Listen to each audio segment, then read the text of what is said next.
when you're a content creator, I feel like, I don't know if you just have this extra sense of like just wanting to do it even better because it's your face on it. And so everyone knows it's you. So you really want to like get into those details. Whereas when you work in social, you're in a wider brand team. And also you don't have that much time to be doing this. But I think looking at each video every day, you could be spending 5 minutes just logging into the app and looking at yesterday's video or looking at the last 30 days or 60 days, because the way search works as well, these are pieces of content that maybe you posted 5 months ago, but for some reason, this has now gained 20,000 views in the last 2 days.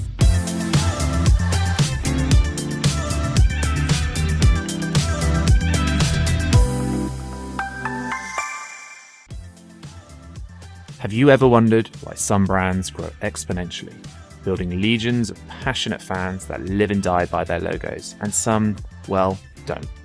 I do, all the time, and that's probably because I'm a massive brand nerd, but I believe there's a secret sauce at the core of every remarkable brand, a formula that sparks the growth of passionate communities of superfans, building a business and a reputation that will last for years to come.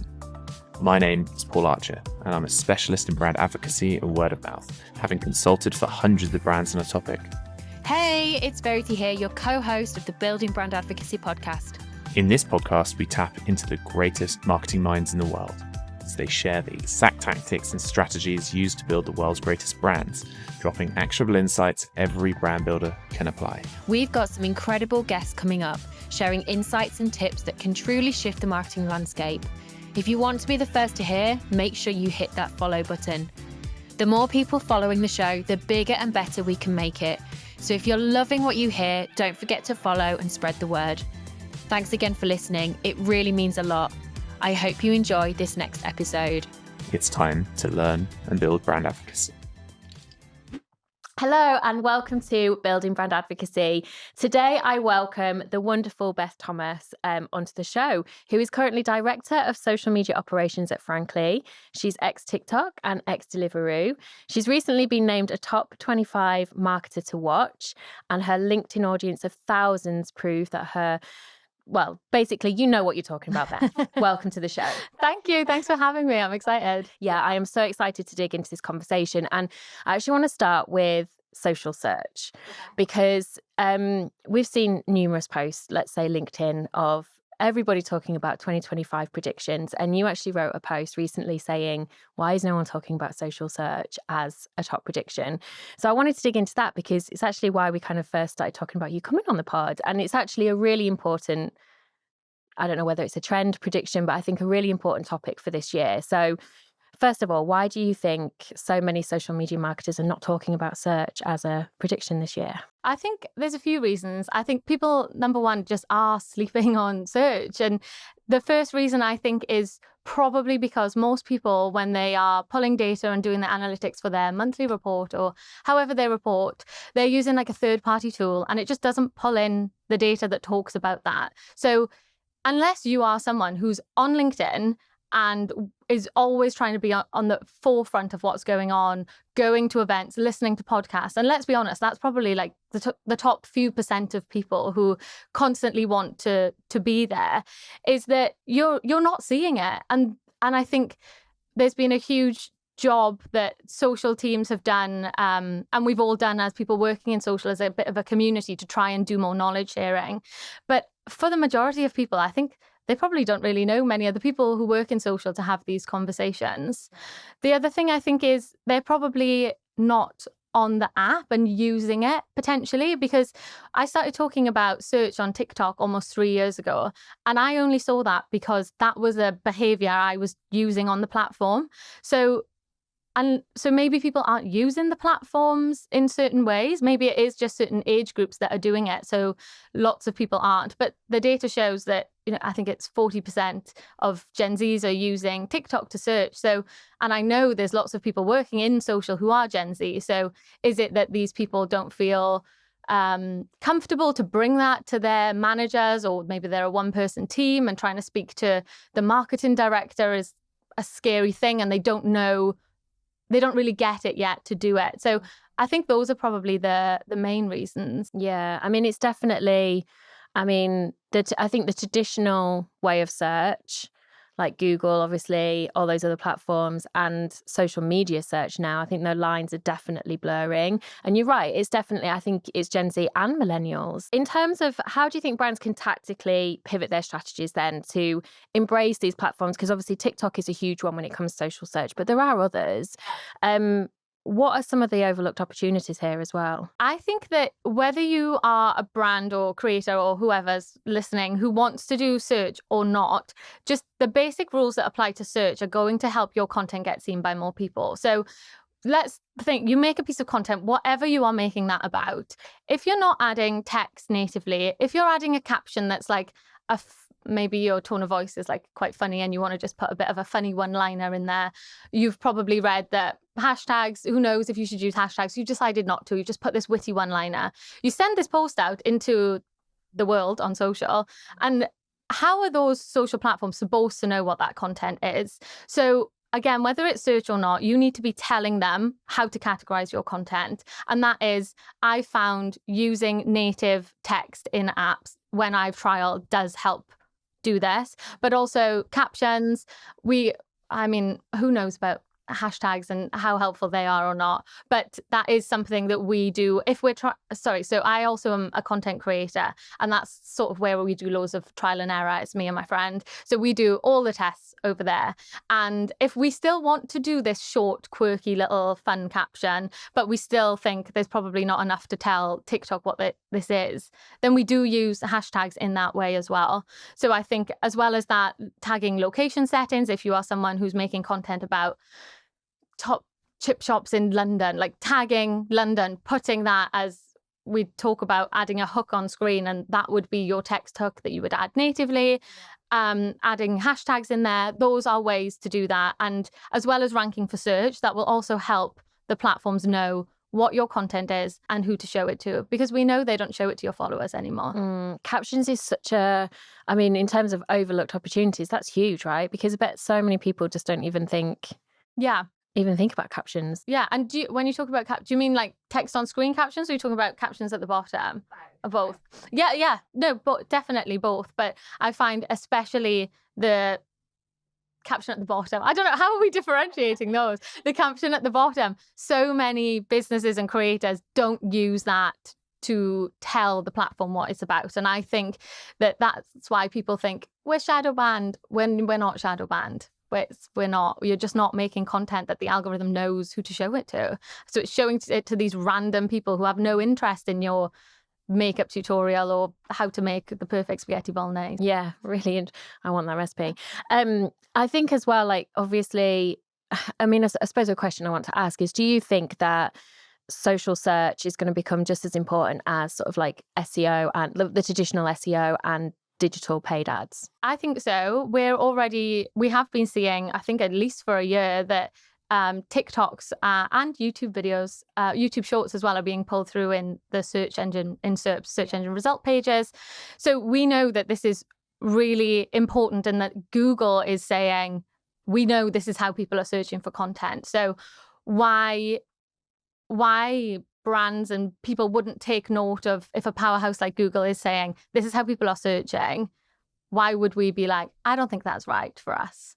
I don't understand that. Yeah. And I think so much on social is testing and learning from that, and just start testing. And in that LinkedIn post, and obviously you mentioned it at the start here, like you mentioned the importance of looking at the search data for social content.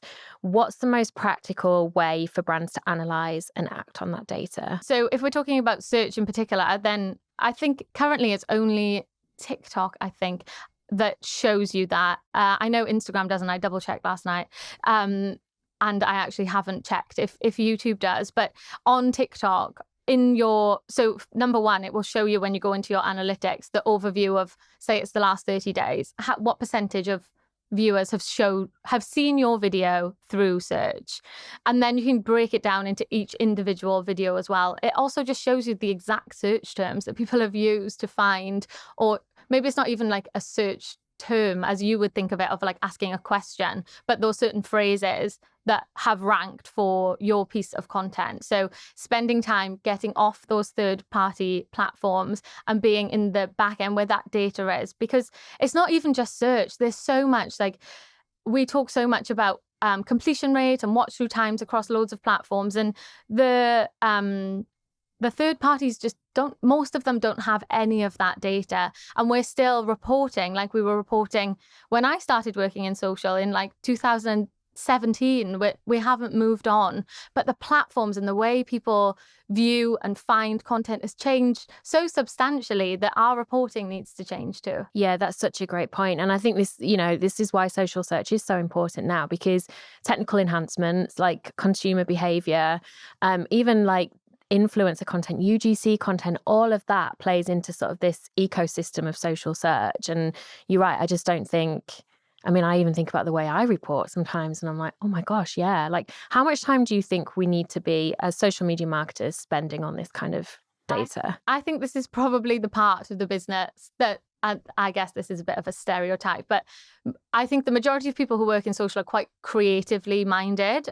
Obviously, there's lots of people with an analytical mind who fall in, because social the role has changed so much. When I started to what it is now, it's about 12 different roles all in one, and it's hard to be a specialist in them all. But I think that what I see is the majority of social managers do a monthly report at the end of the month because they have to, because their boss is like, what's going on? How are we tracking against our goals?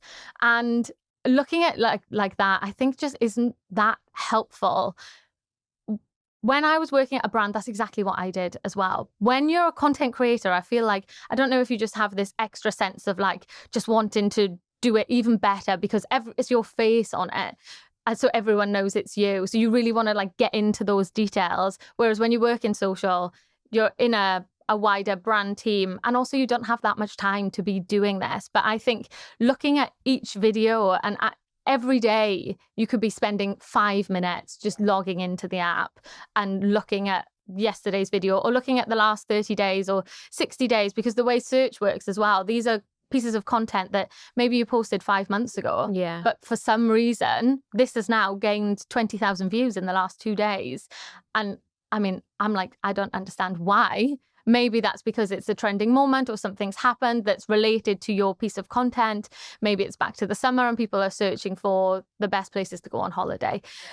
So there are trends in that, but spending time more than once a month, it shouldn't just be that activity that you have to do. And I also think so many people, me included, I would just pull data. I wasn't even really thinking about what it was. I was just putting numbers in a report and being like, oh, that video did well, that's good. Yeah. And that was as far as it went, not finding learnings and looking at, right, this is what we've done in this month. What are we starting, stopping, continuing? What are we doubling down on? What's our trials for the next month? I think so many brands and people aren't thinking like that. But if you want to be like the best and create brilliant content, you do need to worry about the small things. Yeah, absolutely. It's not just a tick box exercise. No, such an important point. And actually, I suppose there's a couple of things here. First of all, I think obviously algorithms, the changes that happen on the platforms, but also I just the point that you made around how a post can just suddenly pick up in views and, suddenly more and more people are watching it and we're not quite sure where that's come from. But this leads me on to my question around the focus on discoverability. And as we knew it before, like you said, like 2017, when you started in social, I started a social media agency in 20-something, many years ago. And I think, God, that was so different to how I would be operating it now and what the team would be doing now. I'm rambling now with this question. But my point is, like, discoverability as we knew it probably back then and how it is now, like through social, how is it evolving? What's sort of this new discoverability? What's the new thing? I think it's a conversation that is continuing, and I'm trying to challenge other people, and I want people to challenge me as well in my thinking and the way me and Michael think at Frankly. And we're not saying this is the right way to do it. We're just saying this is a way to do it. And is discoverability the most important thing? it depends. If you are a new brand and no one knows who you are, of course you need to be discovered. But if you are if you're Marks and Spencer's, for example, their issue isn't discoverability. I'd imagine 95.9%, I don't know, of people living in the UK know Marks and Spencer's. They might think it's a fancy food shop, or they might think that's where my auntie or my gran goes and buys her clothes. But people know what it is. So maybe and what I'd imagine and what I'm seeing from their content is their issue isn't discoverability. Their issue is reaching a new audience. And that is changing a brand perception from being the shop that maybe your mother shopped at to now being a place that they want younger audiences to start going in and buying there. And I think what we saw with their collaboration with Mark Wright and Spencer Matthews from reality TV is their way of, I'd imagine their social strategy is built around not just reaching new people and changing perceptions of who the brand are. And if they do want to then target younger people, social is a great way of doing that. They must spend bazillions on TV ads, but we know I'm not watching TV anymore. I don't see an advert unless I'm at home with my mum and I'm thinking, oh God, why can't we, fast forward through this? So discoverability isn't always what you should do. Yeah, no, it's a good point. And actually, Marks and Spencer's is a great example of that, because they've also used employees of Marks and Spencer's to help them with that kind of content as well. And the one that stands out the most to me is this guy who does this funny skit through Marks and Spencer's, and he's like, when I was in my 20s walking through M&S, and it was like, oh my God, what's that? Walking through it in my late 30s, and it's like, oh, isn't that nice? And that is totally me right now. Yeah, no, I'm in that phase. Yeah, I love that. So am I. So similar vibe, definitely. Yeah. I want to touch on social first brands, because this was a topic that we started to have on the podcast going into, towards the end of 2024. I recently read an article where it shared 3 principles of social first brands, and it was listening with intent, making meaningful connections, and engaging with customers where they are. And I think these are 3 principles that we kind of swear by when it comes to building brand advocacy. I'm really keen to know, what would be your non-negotiables? What would you add to that list for social first brand? I think that taking a bit of a step back and not thinking so much around the different ways you can activate, but looking at what you're actually trying to do as a social team for the business. Because when I speak to friends and other people who work in the industry, a majority of us are struggling to answer that question. And we are here. We know how to make brilliant content. We know how to engage an audience, potentially to build a community. And we're doing all those things. But if you get asked, what is social doing for the business? I feel like the majority of us can't answer that question. And I think the answer to that question, I think, is not around a specific approach, but around having a strategy that actually looks at problems that the business face and how you can use social to help with part of that. And like the Marks and Spencer's, that they're probably spending so much money on paid media on TV, but they're really struggling to break through into a millennial or Gen Z market. So the social team are perfectly placed there to change that perception and to then go into these other things that they're doing. But I think from what we're seeing when we go into businesses, but also just, I've got so all my mates work in social, so many of them, because I've worked in it for so long. And because I'm someone who I just want to know how to do the best stuff. I'm always trying to meet new people and hear what they're doing. And so many of us still have this conversation around in a safe space, we'll be like, but actually if it came down to it, I don't know how to answer that question. And I think now that I've joined Michael and understand what he's been doing and what he did at Ryanair, I'm like, oh, if I had this, I would be able to go into those meetings and have those awkward conversations when something goes wrong on social and then the blame comes to you and it's like, well, why was this something that we did anyway? And if you had an answer to be like, well, this ladders back to what we're trying to do on social, which you signed off 6 months ago, then you just feel more confident in it. So I think having a social strategy that helps to answer a business problem is where I think social is heading and where we're seeing brands go. And do you think like part of that problem is that brands are just trying to do what other brands are doing? They see a brand do something, they're like, that's successful, that was great, let's jump on it. Because like, I think that's a big part of it. Like we seem to be following this like social media rule book, and I've talked about this before. We need to rip it up, and like, I mean, you guys have talked about it as well. Like we need to start again. We need a reset on social media.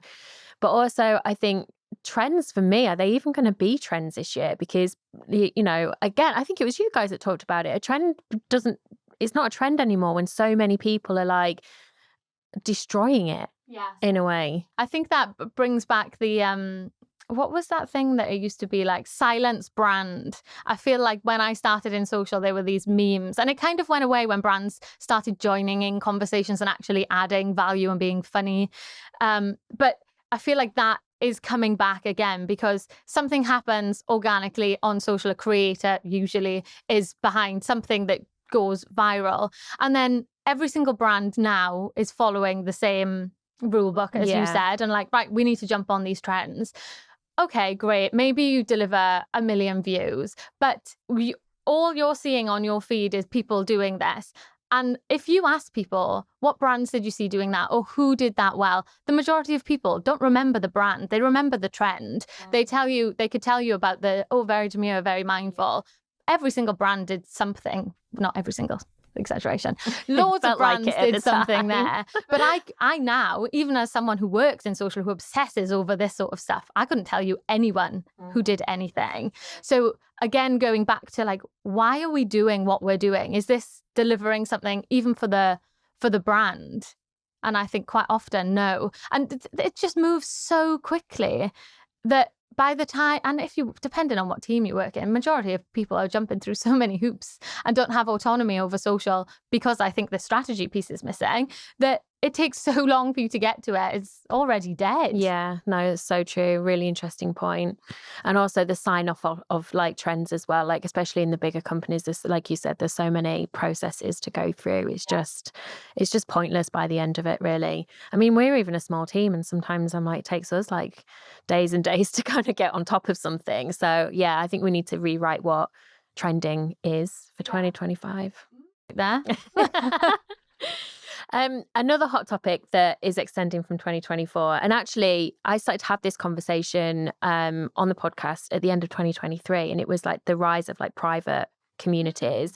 And I think, you know, we've got platforms like Discord and Telegram like kind of really up and coming to help these brands in these private spaces. I suppose the first part of it is, how can brands focus more on their own communities and be part of this private space? I think I know what I assume you're going to also ask, like, should they be as well? And I think that sort of comes first in it, of so many brands are, it's the hot word, isn't it, of last year, and I'm sure it'll continue this year, is like, we're all building a community. We've all seen what Refi did with how they turned their community, treated their community like they would treat influencers. And I think, again, is community right for brands? Sometimes yes, but also sometimes no. Thinking of what we've talked about today with such small teams of people also trying to do 12 different things, not getting anywhere with any of them, having the sign-off processes, being a small team and doing all these new roles that social wasn't all that time ago. So I think that building a community probably isn't right for lots of brands, and you don't need to do that, I don't think. You need to look at the time and resources that you have and realistically focus on something that you can do and you can do well. And for some brands, brilliant, building a community. And we've got there's loads of case studies of people doing that really well. But I think that community is something that we've talked about, and when we did our event a few months ago, it's something that comes up. And I think it's sort of like fallen into like this social being, whoever works in social media is in charge of the community. But when you think about community, it's actually like normally a very like in-person thing. So I'm so confused how that has ended up happening.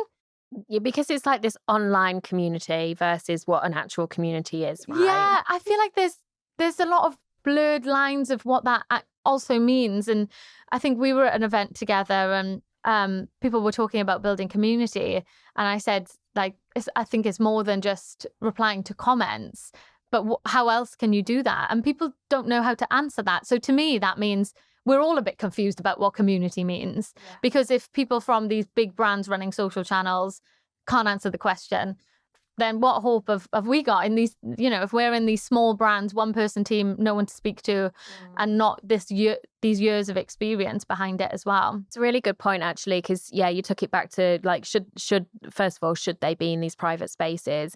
And I think, I mean, the question of like, what does community mean? My degree was in dance, and my friend did a dance piece, and it was called "What Does Community Mean?" Oh. And it always makes me think of that. Anyway, that was really random, but everyone laughed at her at the time. Like, what are you talking about, community? But no, you're right. I think a lot of brands think they've got thousands and thousands of followers on social media, and they sometimes want to class them as a community of people, but actually they're not, because I think there's so many things that define a community. And I think, I don't know, even if you had 5 people that you talk to out of like thousands of people on social, those 5 people that you have a 2-way dialogue with, actually finding out like how they feel about your brand and all of that, to me, I would class them as my community, even if there was like 5 of them or less. Even one person, I'd be like, yeah, come in. I think as well, we need to really look at this term community managing. And I think that is probably where this issue has stemmed from, of now everyone just thinks managing a community is replying to comments. If I was like in a coffee shop or somewhere and the person behind the counter tried to have a extra conversation with me and I replied or they replied, I wouldn't be like, wow, I'm part of that community. No. Like if you're in Pret and the employee at Pret, if you're trying to think of social in like a real world experience, the employee in Pret is like having a conversation with you and you reply and they reply. Why do we as brands think like us replying is like this huge thing? That's like the absolute bare minimum of being social. It's like a polite 2-way conversation, not using your channels to broadcast, which was, again, like 10 years ago, what brands were doing. And hopefully, I mean, so many brands are still doing it. So even the basics, so many are still not doing. But that doesn't mean that we're building a community because we are replying to someone who's asked us a question. I think as well, like you said about the roles, like why is community sort of sitting in social media? And I think this trend, or, whatever we want to call it, around private communities, it's not new. It's not necessarily bold, but I think what we're seeing is, the way things are moving, it's a natural progression, I suppose, for the brands that are doing it right, like Refi, for example, and what they're doing with their, like, I mean, they were called broadcast channels, but you can't really call them that now because there's interaction there now, and brands can actually take that to the next level. But I think that tactically, if you are someone who needs to build a community, I don't think you need to start being like, oh God, I need to be on Discord. I've never used Discord. I don't know anything about Discord, but I read online, this is where you build a community. You probably have a brand or if you're a creator, an Instagram channel. So just starting a broadcast channel is a good place to start if that is something that you want to do. But again, not just broadcasting stuff on there. What extra value are you giving people who not only follow you, have then decided to go that step further to join your broadcast channel, to be in your DMs, where we know Instagram is saying this is where the majority of actual people are spending time. So if you get someone to join yours, that is you can't just be flogging stuff on there. No. You need to be really giving them something that they're not getting anywhere else. I think, when it comes to this whole community conversation, like we're now realizing that to actually build a community, it takes a lot of human connection, I find as well. You may disagree.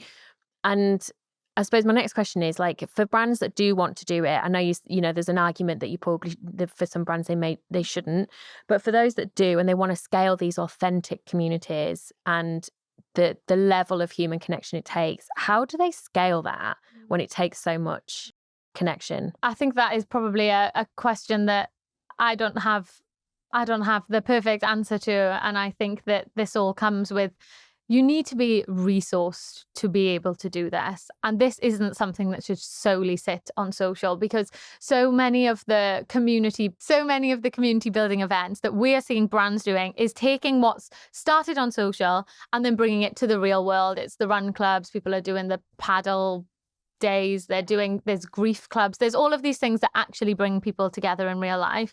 But if you're someone working in social, how are you also doing that? That is such a huge new role. That's like an events role that most brands, small brands, don't even have because they're not doing events. So I think that there are ways that you can start doing that on social. I talk a lot about going live on social. I worked in the live team at TikTok, but also where I found the majority of my success in my early career was going live on Facebook as a brand. As you said, if you do not have a founder with a personal brand, whether that's an influencer who started a brand or the Stephen Bartletts of the world, if you are not a brand that stands for something, what is your cause? Why are you bringing people together? I guess soap, sorry, this is so random, but soap is quite a good example in I use the cheap Carex, I think it's called, because it's just always on offer. So I always buy that. And most of my friends have that. They might put in a fancy bottle in their house, but I know what they're doing. They all have that. But I'm not in a Carex I don't feel affiliated. I'm a customer, but I'm not part of a community because I don't know if they stand for anything. I've never seen anything about that. Whereas Dove, we all know what Dove's story is. And you can see why people would actually be like, yeah, that's something that I feel a part of. And they're both a soap. They're both doing the same thing, but one's a brand and one is selling soap products. So I think if you don't have employees to be on camera, the personal brand, a brand story, a brand that stands for something, then what are you building the community around? Would be my question. Yeah, so true. I think, again, a lot of brands want to skip certain things, but we've talked about this a lot. And, we've had brands on like Scamp and Dude who have such a true kind of meaning behind the brand, where it came from. And that really stands out in their kind of community. And I even called them a cult because it goes beyond that kind of community piece that we're talking about. But yeah, you're right. I think brands, they want to skip certain fundamental things. They want to run before they can walk, I suppose. And I think brands put so much pressure on social to build that community. But if at a brand level, we're not standing for things. I don't think it's the team of people in social to try and come up with what we're standing for as a brand. That's on a much higher level to be doing that. And then you use social to share that messaging, of course. But I've seen quite often also being in roles where it's Pride Month, and it's what are we talking about on social? And I'm like, what are we as a business doing? Not how am I coming up with an activation? I need to know what the business is doing. And then of course I can share that on relevant channels. But that actually has happened to me in working at brands. So this must happen to other people in other brands too. No, that's so true. And I think actually even COVID was, I think, kind of a big thing for a lot of brands to kind of start discovering that about themselves. Actually we don't. And then obviously Black Lives Matter, it felt like there was one kind of crisis after another. And I think, that kind of probably was a bit of a turning point for some brands. I want to skip to the creator economy because we don't have a huge amount of time, but it's a huge business, and we're looking at $528 billion by 2030, which is huge. I'm going to ask you quite a broad question now. What do you think brands should be kind of prioritizing now to succeed in kind of the creator economy going forward? In terms of working with creators, what in terms of it could be anything, just in terms of what should their mindset be with working with creators, or how should they be approaching working with the creator economy now? I think again, when we talk, so many brands are missing the most basic, what's the right word? Are missing basic principles of doing good work on social and influencer. And I think that I'm always surprised when I go into a business and we talk about influencer and they are creating 12-page decks of what they want to do. They are scripting content for influencers. And this is something that I've been trying to talk about and have been seeing brilliant changes from brands that have stopped doing that. The best briefs are brief. That goes across so many things, especially when working with creators. You're working with them because they know how to talk to their audience. They know how to create content that is engaging and all the rest of it. So giving the creator almost full autonomy, is that the right word, autonomy? To do what they know is going to deliver results. And all you need to have is X amount of deliverables, brand message, any, obvious do's and don'ts, but giving them that way to be able to create content that's going to work for you as a brand. And it's actually something that so many brands really struggle with because there's still a massive conversation around them. There's this fear of giving the creator that control. And I think the bigger the brand, it can either be worse or it can actually be easier, which we've, with conversations that we've had. I mean, Abercrombie is like such a great example of how they completely rebranded and turned their brand around by giving their creators the control when it came to what they were doing. And it's such a great kind of like case study in that aspect because they just relinquished it. They just kind of was like, you need to tell our brand story. And they did. They went out and they told their brand story. And now look at how they've managed to turn it around. I guess that's what Marc Jacobs do on TikTok as well. From when I look at their content, I don't think any of it is done by an internal social team. It's all influencers creating content and it's all kind of wild and out there, but that's obviously what they're trying to do with their brand and have the influencers tell those stories for them as well.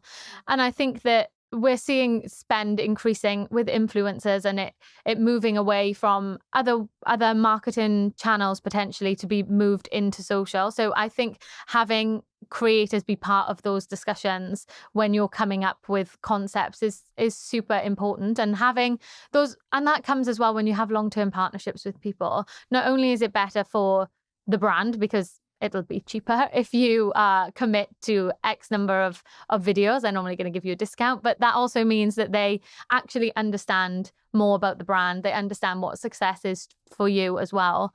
So it works both ways, sure. And I suppose from a creator point of view as well, like I know we work with a lot of brands, but like the way that creators are going to work as well, like a lot of them are even going to move into sort of like the affiliate world, which I think is a really interesting place. Like looking back on like the last few years, like I know a lot of influencers, creators, should we say, that would be like, oh, I'm not doing affiliates, whereas now it's like this is a big part of what I'm doing. And do you think that's because of the rise of TikTok Shop? That's like had a huge part to play in that? I think so. Yeah, I think so. But again, just, I think just the way that the platforms have moved on, the way that brands are working with creators, and the fact that we trust like these smaller creators as well, like these smaller audiences, and feeling like everyday recommendations of what they're actually using. I don't know, I think there's a bit of a consumer shift there in terms of how we view it as well, but interesting.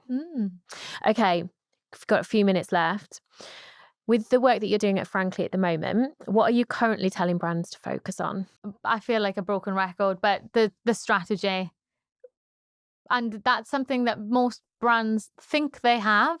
Also, they think they have brand strategy as well, but also it's still not really doing anything and having a focus to solve something for the business. So we look at social strategy the same way as brand strategy, and that's looking at insights of what's that's looking at insights from the brand, from the wider category, so your competitors, looking at your customers and also what's happening in social landscape, and then finding all of these insights and then having like this thread that runs through them that we're like, okay, we're on to something here. There is all these things are like laddering up to usually something that we're like, okay, great.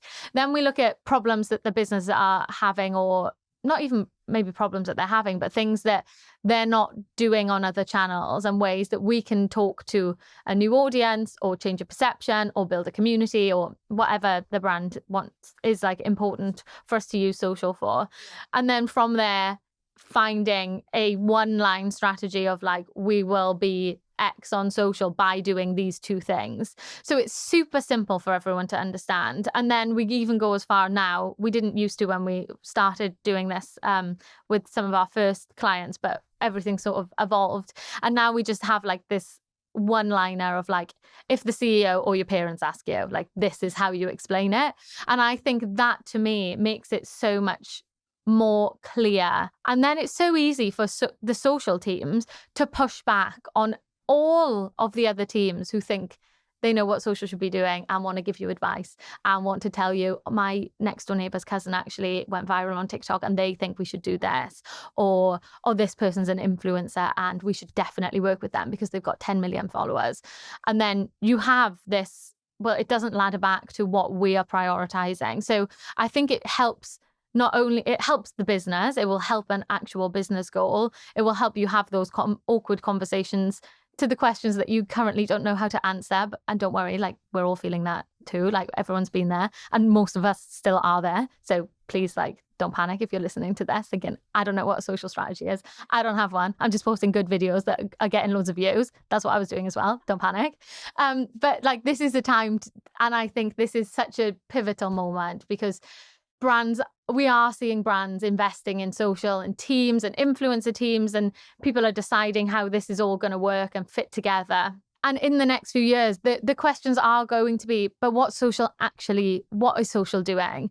People understand this is a big thing. We need to do it. Let's resource the team. You've built your case of why you need to do it. You've delivered brilliant results on social. Are those vanity metrics? Are they not? Big, huge debate. There are going to be questions in the next few years, definitely, of how is this actually fitting into the wider business? Yeah. And I think because it's so new, we're working it out as we go. But if you're someone who is like, wants to work this out, then like, I just want to chat. I know, I was going to say, I think that's really important, especially for people in this industry. I think we do need to just keep talking. And that's why I love this because, you know, we dig into all sorts of different topics. And obviously the emphasis is around brand advocacy, but there's so many elements to that. And I think that's why I love it because we're just getting under the skin of like what people are actually trying to do, what they're learning, or, you know, what's worked, what's not. And I think that's such a great answer. Honestly, I think that's a brilliant answer. Just, you know, that strategy piece and making sure everything aligns back to that one goal. And I think you're right. Everyone has an opinion on what marketing's doing. Yeah. Like, I don't go into commercial. I don't go into ops and, you know, tell them what I think they should be doing. But yeah, everyone thinks what I should be doing. Last question. What do you think brands get wrong when it comes to brand advocacy?